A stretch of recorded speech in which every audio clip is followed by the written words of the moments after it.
So good evening, everyone. Welcome to our public lecture. As you may know, before we go through our passes, which is the way that the spirits donate energy to all of us, healing energy, we usually have a small talk.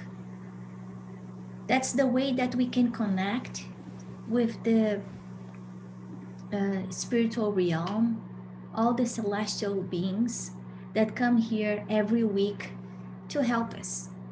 They know exactly our needs. They know if they are physical, they know if they're spiritual. So you all can rest assured that a couple hours before we start our meeting, those beings are already in each one of our homes. They are checking how our family members are, but mostly how we are doing. They do that every week. So even though we go through the spiritual passe just once a week, they usually stay at our house every day to make sure that we are getting the assistance that we need to feel better, to get better. So tonight's chapter is from the book Our Daily Bread, chapter 12. Title is Have You Thought About This? So the small paragraph is from Peter, the second letter of Peter, first chapter, first chapter, verse 14. Knowing that I must soon leave my tabernacle behind, according to what our Lord Jesus Christ has revealed to me. And then Emmanuel comments, on many occasions the great voices of Christianity have referred to supposed crimes of the flesh, it is necessary to mention the weaknesses of the self, the spirit per se, without focusing erroneous accusations of the body, as if it were playing the role of an implacable tormentor separate from the soul, which would thus be its prisoner and victim. And I highlighted some of the pieces of the text that Emmanuel wrote for us to pay a little bit more attention. These are the parts that really caught my attention when I was studying this chapter. We notice that Peter called his physical body his tabernacle. The human body is a conglomeration of agglutinated cells or earthly fluids that have gathered together according to planetary laws, offering the spirit the holy opportunity to learn, value, reform, and dignify life. Like indolent and wicked workers, human beings frequently impute to this useful instrument the evil qualities with which they are assailed. However, the body is a concession of the divine mercy so that the soul may prepare itself for its glorious future. Have you ever thought about the fact that you are an immortal spirit, which is on the earth for a while and has its disposal invaluable energies granted by God for the requirements of your endeavor? Such energies shape your body. What are you doing with your feet, your hands, your eyes, and your brain? Do you know that these powers have been entrusted to you in order for you to honor the Lord through self-enlightenment? Meditate on these questions and sanctify your body, finding in it your divine temple. So we all been here, I think tonight, listening to Emmanuel's comments, and we know that Emmanuel was Chico's mentor. So he's kind of a guardian angel, the one that was supervising Chico's work while he was here in the flesh. And he has an amazing capability of coming to just one single paragraph and developing that paragraph into an entire chapter. A chapter that kind of show us how much the messages from the apostles, but also from Jesus, have a deep message, a deep content, much more than we can imagine just by reading fast. In this case, he took this short paragraph, and I decided to go back to Peter and think about what was inside this letter, what he wanted to say. And it's important to know that he comes into some very, critical points. Like he knew that he was coming back to the spiritual realm. He was advised that by Jesus that was going to happen. He saw that Jesus was not in his body anymore, that his body disappeared. Nevertheless, Jesus continued his life. So he was calling the attention of all the Christians, the followers, that to pay attention to what we are doing while we are here on earth. And I think that that's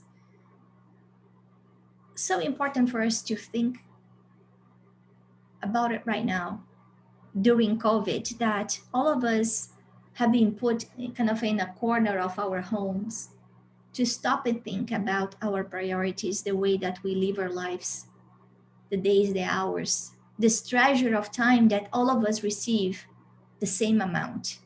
Nobody can argue that, God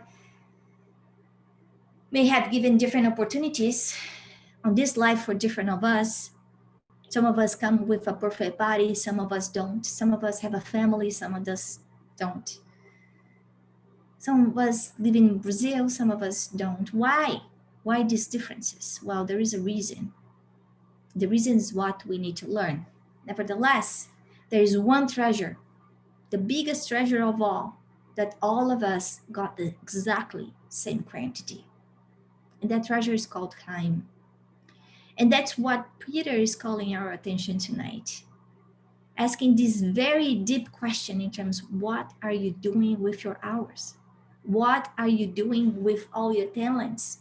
The things, the opportunities that you have received in this life to do good things. In one of the as I read all the letter from Peter, he says that his body was his tabernacle. So I went back to the dictionary to look what exactly is a tabernacle.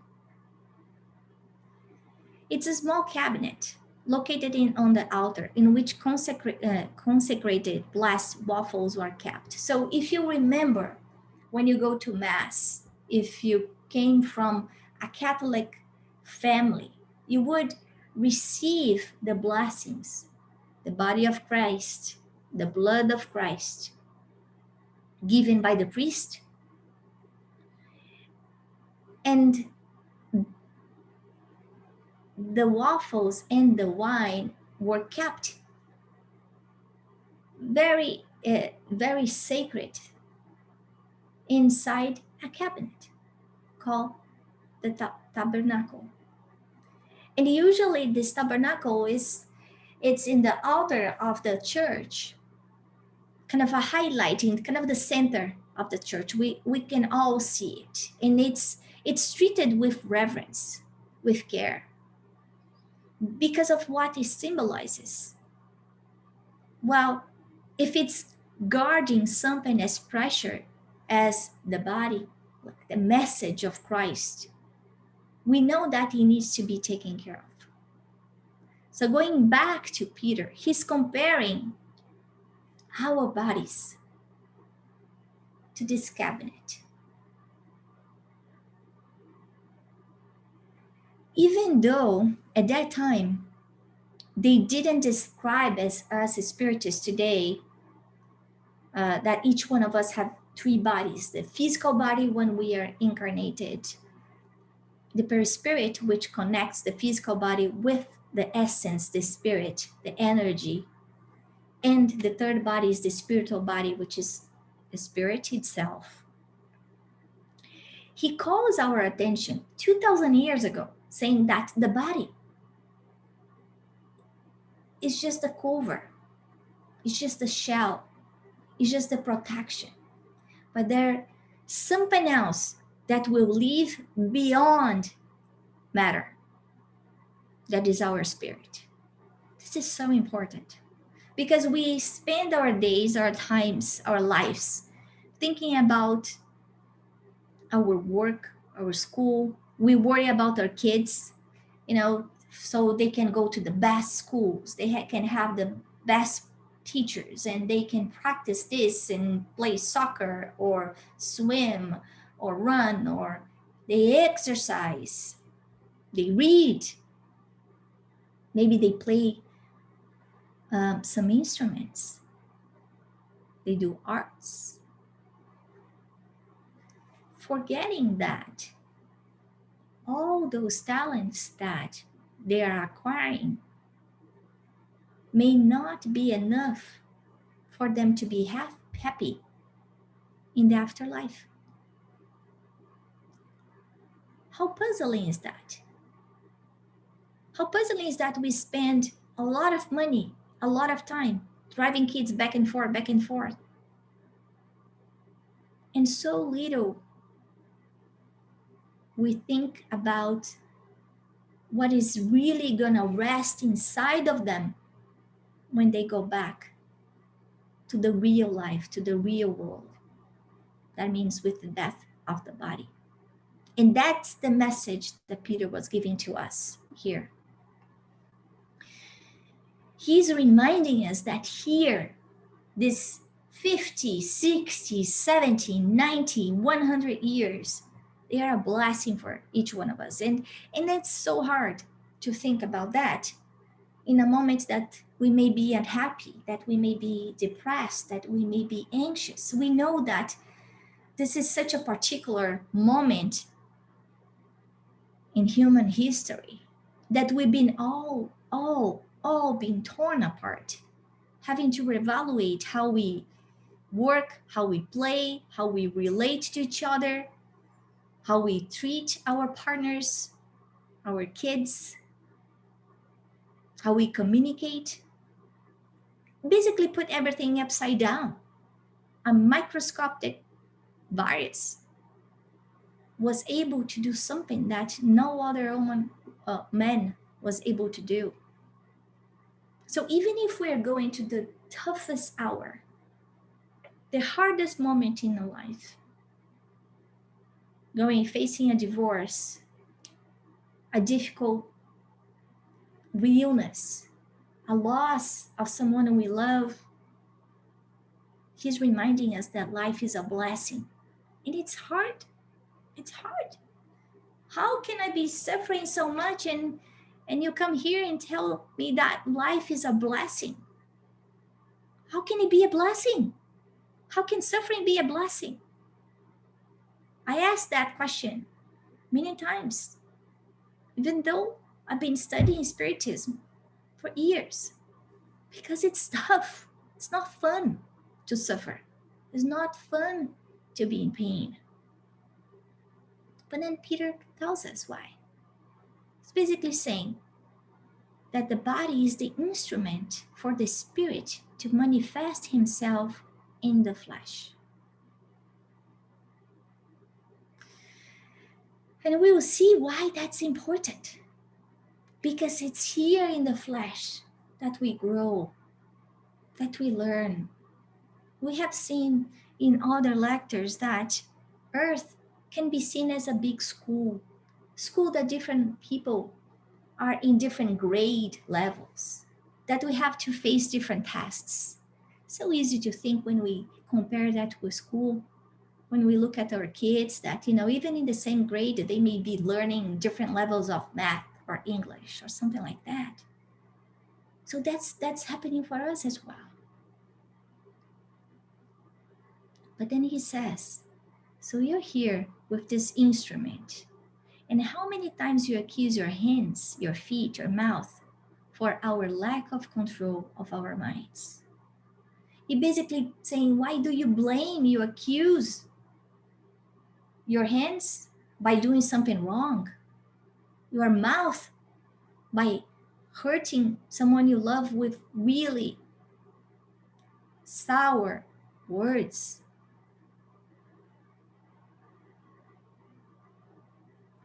How many of us basically say, "Wow, I cannot stop drinking. I'm so anxious. I'm so nervous. I can't hold myself. I'm weak. The body is weak." And then he's saying, "Nope. The body doesn't do anything. It's just the instrument. The mind controls the body." And who is the mind? Where is the mind? The mind is the spirit. This eternal being that was created by God, that should be sanctified, that carries all the divine laws of love, of justice, of charity.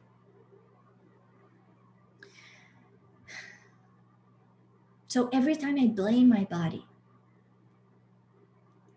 I'm just building excuses. I'm finding ways to hide my responsibility, to run away from my responsibility about my actions. And then he goes, it's necessary to mention the weakness of the self, the spirit per se. So the weakness, it's in our spirit, it's in our higher being. It's not our ego. Ego is the persona that we live today, that many times kind of falls into little traps of the rat race of material things, of reading news that really are not that important but are poisonous for my mind, for my heart, talking about subjects that are not fruitful. I create these traps for myself. So we are now connected in a world that everything is possible. I can know right now what's going on in Russia if I want, if I just open a little app in my phone. I can know all the rates of COVID in Brazil. I can choose to read awful things, to do bully and start creating horrible situations around my community using another wonderful tool called social media. We know the harm that a text, a message can do. Sometimes the intention is not to harm. The intention is to show a good part of our lives, like we put in our Facebook page, how I am happy, and how my marriage is perfect, or the beautiful beach that I am in my perfect life. But there are thousands of people that may be looking at that, going through desperate moments. How are they going to feel about it when they look at that? They will probably not understand that that was just a moment in time, that my life is not perfect, that I'm not 100% happy all the time, that there are moments of happiness here and there, as there are moments of sadness here and there. So while everything may be available for me, I should not do everything, because of the law of action and reaction. So every action that I do, every little thing that I make will have a result, will have an impact. And while I have freedom to make the choices I want, I'm responsible for the consequences. Like if I am at school, I may choose not to study for my test, but I may come back home with an F. That's the consequence. And the consequence, maybe I didn't learn the subject. I cannot move up to the next year. I will need to redo the same class over and over again until I learn the lesson. That's the same thing that will happen with us. And Spiritism talks about a tool that many of us really go like, ooh, that's called inner reform. And why is so hard to talk about inner reform? Because it talks about changing. And it's hard to change. People don't like changes. We have our habits, and the older we get, harder it is to change our habits. We have difficulty to leave, our daily coffee. We complain if we cannot get the brand of the coffee that we want. We have a hard time stopping to eat sugar. All of us know that sugar is not good for us, but how many of us can say that we haven't eaten sugar since we learned that's not good for us? Everybody knows that smoking is bad. How many people smoke? Everybody knows science has been proving the consequences of using marijuana. Nevertheless, is available in our state, is available in California. You can buy, it's legal. Even though science is saying the damage that it can have in the brain in the long run, that it can cause loss of memory, schizophrenia, and other types of mental illness in the mid-long term. It's hard to change. But the invitation that Peter is giving us is that if we do not change, we will not find the happiness, the real happiness that we're looking for. And the real happiness that's not going to happen here in this 50, 70, 80, 90 years. But it's going to happen when we are in peace with our hearts. When we know that we did what we were supposed to do. Then Emmanuel continues that the body is a concession. So I don't own my body. And the proof that is that when I die, the body stays. The spirit goes, but the body stays. And actually the body transforms into something else. In just a matter of days, it's going to be eaten by tons of microorganisms and it's going to disappear at some point. Even the mummies that were buried thousands of years ago, the moment that they touch oxygen, they start to deteriorate. And he says that's a divine mercy. Why?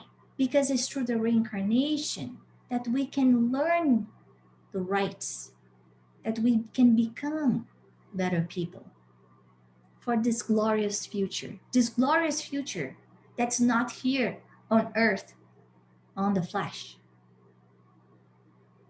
That's in the eternal life. We know that the spirit doesn't lose its individuality, that every incarnation, every time we're born, we live, we die, and then we reincarnate again. We bring all the knowledge that we have accumulated, the experiences, good and bad, and the results, the consequences of our actions as well. So that's why the body is a blessing, but that's not something that we own. It's something that we have for a certain time to learn to learn new things, to learn how to treat each other, to learn how to love each other. Not love in the sense of the man, woman, the passion that is something that is such a big search for so many couples. No, he's talking about the golden rule, the love when we do for others what we wanted others to do for us. That's the learning, that we put ourselves in someone else's shoes, that we use empathy, that we learn to value the treasure of time. So instead of spending time in watching horrible movies, talking, bad things, gossiping about other people, we treasure this time to learn new things, to help others. Because every time that we help other people, we forget about our own pain. That's magical, but that's real. Science has proven that. And I read a while back a report from Harvard University, basically on ways to treat people with depression, and helping others was one of them. This tip was given by Jesus 2,000 years ago. So the one who wants to be biggest one is the one who needs to serve the best. We are here on this human body to reform ourselves, to change. We can make different options, better options, to dignify life, not life as society knows, life as the real life, the life that never ends, with values that we are proud, that make us feel proud of ourselves. As I was thinking about how we treat our body, I decided to do like a little search about this body that so many times we take for granted, that we have sometimes difficulty in finding ways to be grateful every night, which is another tool that we have for happiness, to value life. Finding at least 3 things every night that we are grateful for, and one of them is our body. So these 6 things that I listed here, we don't even know, we don't pay attention. It happens without us having to even think about it, plan it. But if any of us had to build a machine, a factory that was able to do that, it will be tons of work. So we have 30 trillion cells. Half of it is not our body. Half of it are bacteria, viruses, fungi. How is that possible? Yeah. We breathe 20,000 times a day. How many times do we pay attention to it? We know meditation now, which is so trendy, a trend that was taught by Indian people, the Vedas, thousands of years ago. Why this is important? Because the moment that we stop and be present, we can be conscious about what's going on around us, control our emotions, calm our mind. Breathing is the way that we connect to this wonderful energy of love that is given by God. The amount of blood that is filtered every day by our kidneys without us even paying attention. But if it doesn't work, one of them, we know how much trouble that can get us into. Our body is perfect, even with the imperfections that we have. is designed perfectly well by God. And we need to be attentive of this treasure, this instrument that we have in our hands that so many times we disregard, along with the treasure of time. And God continues to send us blessings every day. And then I ask each one of us, what are we doing with them? Are we even seeing these blessings? Many of them may be invisible. Maybe it's a friend that calls us when we are sad, that holds our hand, that looks at our eyes, even if it's through Zoom or FaceTime, that tells us that they care about us. Maybe it's the sunlight, a beautiful day, being around trees. Maybe it's just the comfort of being able to lean on our beds and feel the warmth of the blankets on top of our bodies. The ability that we have to have clean water in our faucets, a warm shower, food when we are hungry. How many times we take that for granted? But if we list all the things that will be missed if we don't have it tomorrow, how many would that be?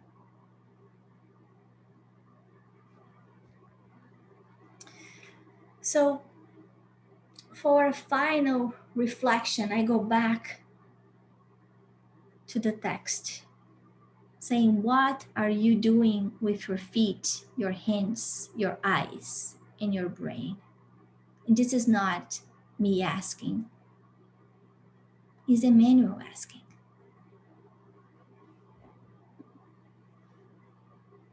Remember, these powers have been entrusted to you in order for you to honor the Lord through self-enlightenment. We have all the possibilities in our hands. We have everything we need to grow, to become better people, to do good to others, to cure ourselves. It's on our hands.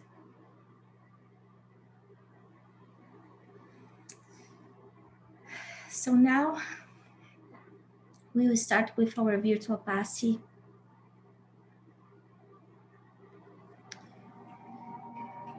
And at this moment,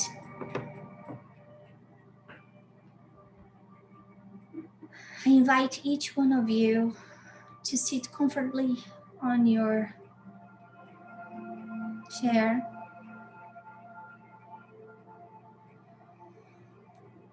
Taking a deep breath, feeling the love that surrounds us at this time, on this brief connection with God.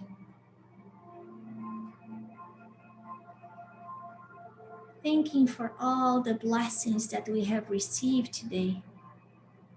Just the blessing of being here among friends, learning with Emmanuel, these important teachings of valuing life, loving life, of appreciating the small things that we have every day. And in this moment, we feel our guardian angels by our side, telling us we are never alone. You are never alone.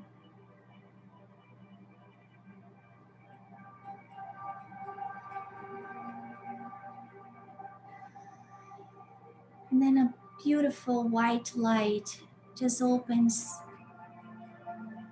on the top of our heads, falling from the sky, involving each one of us in waves of peace, joy, love, contentment. And this light covers our entire home, our relatives, our partners, our pets. This light is the love of God getting inside of our hearts, transforming our concerns in hope, in optimism, in faith. And at this moment, we tell Jesus, Jesus, we give to you our troubles. We ask you, take care of our concerns. Hold our hands in the moments that we feel insecure, that we feel tired, that we feel the weight is much larger than we can handle. Hold our hands.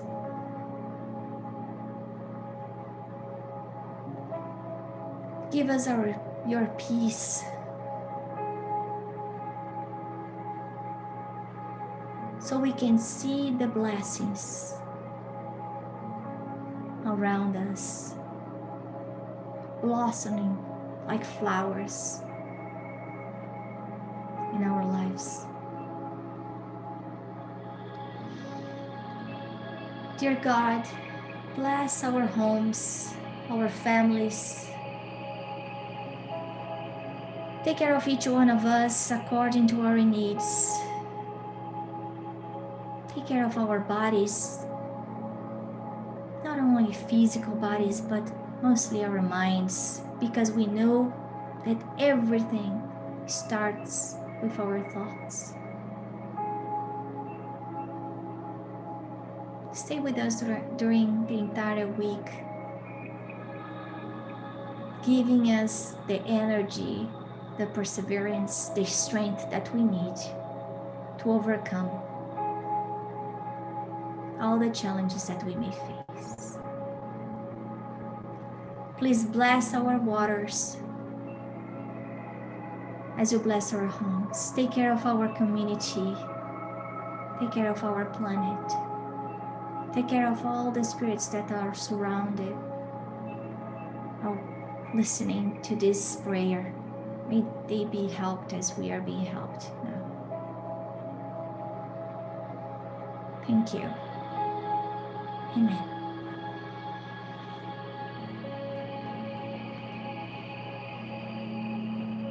Thank you, everyone.